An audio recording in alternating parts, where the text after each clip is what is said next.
Құрметті тыңдармандар, бүгін біз сіздермен экономика және экономикалық теория ұғымдарының мәнін қарастыратын боламыз.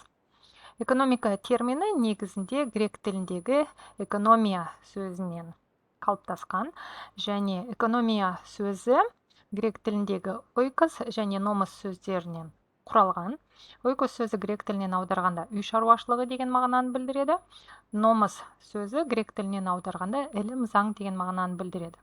Демек, экономика сөзі грек тілінен аударғанда үй шаруашылығын жүргізу туралы ілім деген мағынаны білдіреді. Негізі экономикада 4 өндірістік фаза бар. Ол өндіру, бөлу, айырбастау және тұтыну. Тауар бірінші кезекте өндіріледі. Өндірілген тауар белгілі бір нарықтарға бөлінеді. Нарықта ол тауар ақшаға айырбасталады және соңғы фазасында сатып алынған тауар сатып алушымен тұтынылады. Жалпы экономикада адам бойындағы, субъектілер бойындағы қажеттіліктер шексіз болып келеді.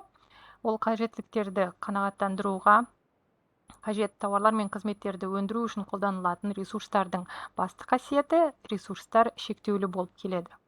Демек, экономикалық теория дегеніміз не? Экономикалық теория ол адамдардың шексіз қажеттіліктерін қанағаттандырудағы қоғам өндірісіндегі сирек шектелген ресурстарын өндіру, бөлу, айырбастау және тұтыну барысындағы іс-әрекетін зерттейтін ғылымды экономикалық теория деп атаймыз. Назарларыңызға рахмет.